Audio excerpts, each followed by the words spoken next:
Los animales salvajes son solo eso, animales salvajes que no pueden ser domesticados. Y si decides romper el sistema, los animales comenzarán a cambiar, y dramáticamente. Para hacer este vídeo interesante hemos tenido que indagar en la historia, y ya sabes, ha merecido la pena.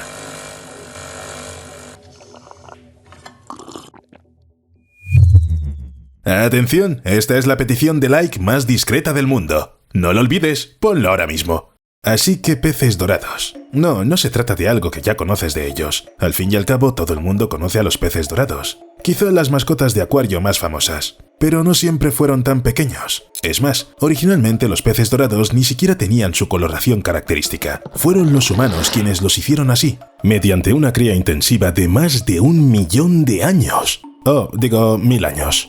El futuro pez dorado fue domesticado por primera vez en la antigua China, y por aquel entonces era básicamente una carpa cruciana. La aparición de escamas rojas en la carpa cruciana, normalmente gris o plateada, se registró por primera vez entre los años 265 y 420 de nuestra era. Un poco más tarde, las carpas con fenotipos preferidos se seleccionaron para su cría en estanques ornamentales y jardines acuáticos, y siglos de selección después surgieron cientos de variaciones en la forma del cuerpo, la configuración de las aletas, el corte de los ojos y la coloración. Esta es la variedad que conocemos hoy, incluidos los peces con ojos telescópicos, sin aletas, etc. Por ejemplo, durante la dinastía Ming, es decir, en los siglos XIV a XVII, los peces dorados empezaron a criarse en interiores, lo que permitió criar animales que no podían sobrevivir en los estanques, es decir, que no se adaptaban en absoluto a la vida salvaje. Hoy en día, algunos peces dorados criados mediante una cuidadosa selección ya no pueden reproducirse de forma natural debido a su forma modificada. Hay que reproducirlos artificialmente, y eso parece un cambio muy fuerte con respecto al animal original. Los científicos, por cierto, han escarbado cuidadosamente en la genética y han llegado a la conclusión de que todos los peces dorados de China y Japón descienden de la carpa cruciana común china. Es más grande de lo habitual, tiene un color diferente, la forma habitual de la cola y la aleta. Pero si la carpa común puede llegar a medir 64 centímetros y pesar hasta 3 kilos, el pez dorado, bueno, ya te lo puedes imaginar. La historia de los burros es aún más antigua. Fueron domesticados hace unos 7000 años en África Oriental, es decir, hasta 3000 años antes que los caballos. Y como suele ocurrir, una vez cerca de los humanos, los burros salvajes africanos cambiaron. Han evolucionado para sobrevivir en entornos montañosos semiáridos con escasas fuentes de alimento, acceso errático al agua y perpetuas fluctuaciones de temperatura. Los burros domésticos, en cambio, se encuentran en todo el mundo, pero prefieren los lugares cálidos y secos. Hoy en día existen 8 razas diferentes de burros domésticos, y por término medio todos son ligeramente más pequeños que sus congéneres salvajes. Además del peso y la altura, los burros domésticos también han abandonado su inusual coloración. Todas las subespecies salvajes tienen una fina raya oscura en el lomo y algunas también tienen rayas en las patas, que recuerdan a las cebras. Los burros domésticos son más apagados a primera vista. Pero no es que los burros hayan cambiado tanto, en comparación con las vacas. Los científicos creen ahora que el ganado vacuno evolucionó a partir del ya extinto uro, el toro primitivo. Estos gigantes alcanzaban una altura de 180 centímetros a la cruz y eran uno de los mayores herbívoros de Holoceno. También tenían cuernos macizos, alargados y anchos que alcanzaban los 80 centímetros de longitud, patas largas y delgadas, una estructura corporal atlética con músculos poderosos, sobre todo en los machos, y ubres pequeñas en las hembras. La primera domesticación del uro se produjo hace unos 10.500 años, y ocurrió varias veces, y luego los animales empezaron a cambiar. Algunas razas modernas de vacuno siguen teniendo rasgos que recuerdan a los uros, como la coloración oscura y una raya clara a lo largo del lomo. Y por supuesto siguen teniendo pezuñas, cuernos y una estructura corporal general parecida a la de una vaca, pero solo es general. Los humanos han alterado el genotipo del ganado en su beneficio más que nadie. Los animales que antes eran salvajes han visto su esperanza de vida muy reducida, pero la producción de leche ha aumentado espectacularmente, y los animales pueden vivir ahora en condiciones a las que sus antepasados salvajes nunca habrían podido sobrevivir. Pero los humanos han cambiado demasiado el genotipo de la vaca, incluso han criado vacas sin cuernos, y esos animales se consideran más seguros porque no se hieren entre sí.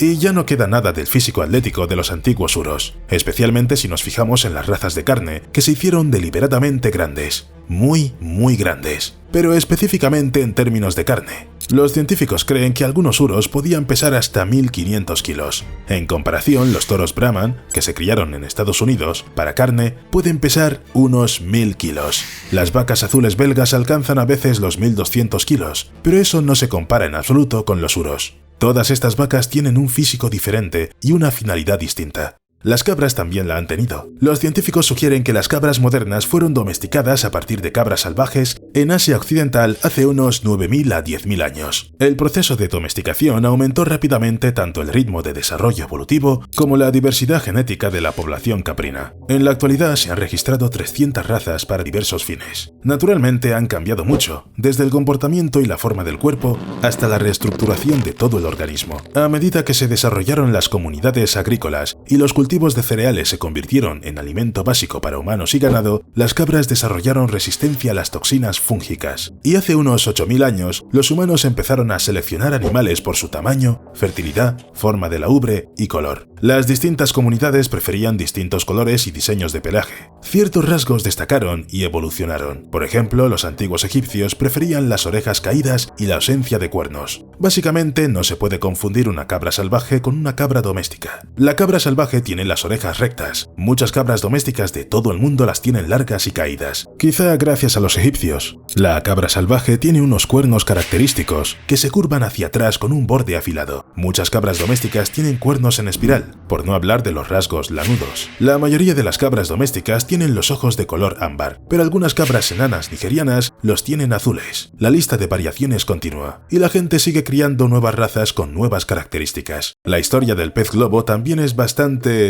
extraña, y son inusuales por sí mismos. Tienen un esqueleto reducido, dientes en forma de pico y las púas. Lo que interesa a los científicos es el aspecto de las púas y recientemente se ha descubierto la respuesta. Las púas no son escamas, dependen de la misma red de genes que son responsables de las plumas y el pelo en otros vertebrados. Y los peces globo no tienen escamas. Esto recuerda la historia de los cerdos que escapan de las granjas y su rápida transformación en la naturaleza. Es más o menos lo mismo aquí. Bueno, casi. Bloqueando los genes se puede reducir el número de púas y determinar el área de los peces que será cubierta por esas púas. Las púas suelen estar situadas en determinadas zonas y por una buena razón. Cuando los peces fugu se inflan tragando agua o, en algunos casos, aire, su piel se estira, especialmente alrededor del vientre, y se vuelve más susceptible a los daños. Las púas refuerzan el abdomen inflado. En casos extremos, algunos peces globo pierden todas las demás espinas del cuerpo y conservan solo los abdominales. A pesar de estar tan cuidadosamente protegidos, siguen comiendo a esos peces. Probablemente conozcas un plato tradicional japonés para el que se utilizan peces globo venenosos. El plato se considera un manjar, y aunque los cocineros están entrenados para preparar el pescado de modo que sus toxinas no maten a nadie, la gente sigue muriendo de vez en cuando. Así, en 2004, investigadores de la Universidad de Nagasaki consiguieron criar peces fugu no tóxicos. Se cree que el veneno del pez es el resultado de la acumulación de la neurotoxina tetrodotoxina en las bacterias y pequeñas criaturas marinas que ingiere. La toxina se concentra principalmente en el hígado, las glándulas sexuales y la piel. Pero si se separa el pez de otras criaturas marinas y se alimenta con comida purificada, la toxina no aparece. El plato es completamente seguro. Este tipo de pescado se sirve en restaurantes y cuesta más que el pescado ordinario porque cuesta esfuerzo criarlo. Básicamente es una versión domesticada del pez globo que se cría en aguas termales, con menús especiales y cosas así. Y si los animales se crían así durante el tiempo suficiente, ¿significa eso que conseguiremos una especie domesticada y no venenosa? Bueno, excepto en un par de miles de años.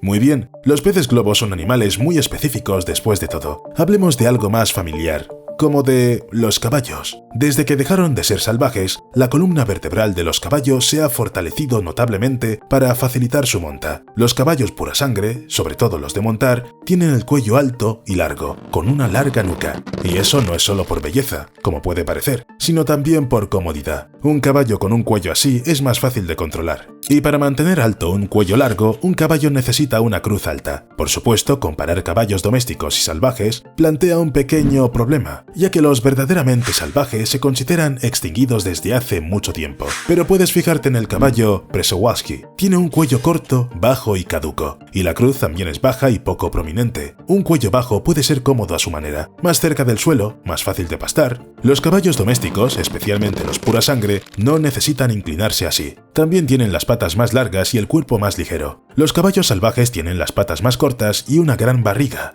Eso se debe a que, en la naturaleza, la estabilidad es mejor que la rapidez. Además, los caballos domésticos tienen mucho menos pelo que los salvajes, a menos que se trate de una raza especialmente esponjosa. Es sencillo. Cuando vives con un humano, no tienes que preocuparte por mantenerte caliente en invierno. Pero lo principal es que los caballos han pasado por lo que se conoce como síndrome de domesticación. Define un conjunto de rasgos que tienen los animales domesticados como resultado de la selección artificial. Por ejemplo, los humanos siempre han favorecido a los individuos menos agresivos, lo que ha hecho que los caballos domesticados nazcan más tranquilos.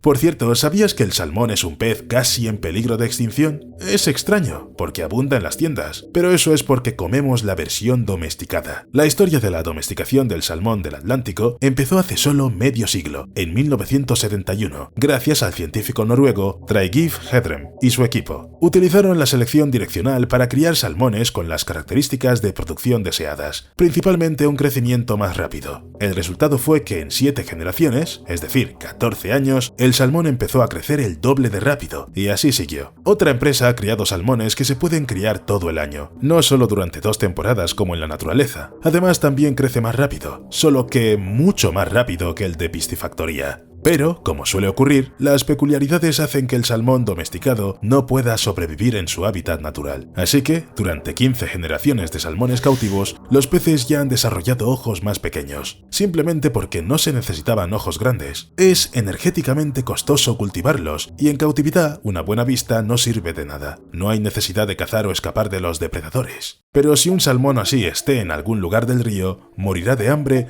o se convertirá en el almuerzo de alguien. Como los salmones domésticos crecen más rápido, acaban siendo más grandes que sus parientes salvajes. Y para los humanos eso es sin duda una ventaja. El salmón modificado genéticamente alcanza el tamaño comercial a los 16 o 18 meses, no a los 3 años como el salvaje. También crece 11 veces más rápido en el primer año tras su nacimiento. Pero, por supuesto, toda esa modificación afecta al comportamiento. Los salmones de piscifactoría son peores nadadores y gastan más energía nadando. Esto se debe probablemente al tipo de fibras musculares, cuyo diámetro es menor en los individuos modificados que en los peces salvajes. Pero, cuando la finalidad del pez es convertirse en filete, no importa tanto lo rápido que nade, ¿verdad? Lo mismo puede decirse de los cerdos. El proceso de su domesticación tuvo lugar de forma independiente hace unos 9.000 o 10.000 años en 2 lugares, el este de Anatolia y el centro de China. A partir de ahí los cerdos se extendieron gradualmente por todo el mundo. Se puede distinguir fácilmente un cerdo verdaderamente salvaje de uno verdaderamente doméstico, aunque solo sea por sus dientes. Los jabalíes suelen tener colmillos más anchos y largos que los cerdos domésticos, por no hablar del tamaño corporal. Los cerdos domésticos criados para ser grandes son notablemente más grandes que sus parientes salvajes. Los animales han perdido sus rasgos distintivos porque ningún granjero quiere cerdos peludos con mal genio y colmillos peligrosos que quieran huir constantemente. Por eso, los cerdos domésticos no son peludos, son sociables y gregarios. No temen a las personas y no reaccionan ante ellas como enemigos. Al mismo tiempo, los jabalíes y cerdos salvajes, que han vivido sin humanos durante generaciones, ven a los humanos como depredadores y nos tratan en consecuencia, y no se puede decir que se equivoquen.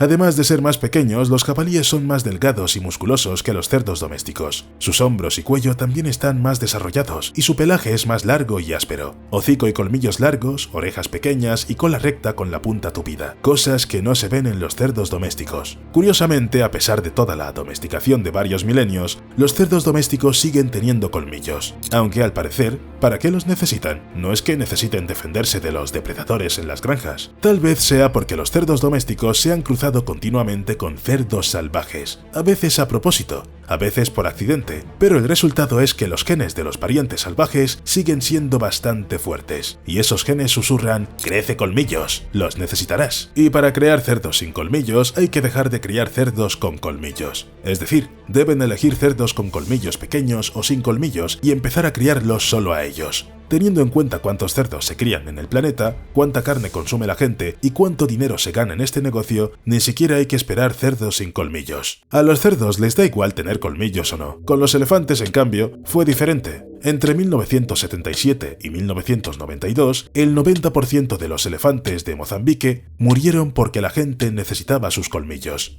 En consecuencia, los elefantes con colmillos más grandes fueron los más perjudicados, pero como resultado, las hembras sin colmillos se han vuelto más comunes en la zona. Aproximadamente un tercio de los elefantes jóvenes, la generación nacida después de 1992, nunca desarrollaron colmillos. Normalmente, sin embargo, las hembras de elefante africano sin colmillos son solo del 2 al 4%. Es decir, el 4% se ha convertido en el 32% en solo un par de décadas. Por otra parte, los elefantes macho nacidos después de 1995 tenían un 21% menos de colmillos que los nacidos en los años 60. La razón es la misma. En general, cuando un animal tiene una necesidad muy fuerte de perder un rasgo y cuando la supervivencia depende directamente de ello, el cambio se produce rápidamente. ¿Podrías darnos un like? No insisto, por supuesto. Pero por favor, ¡hasta luego!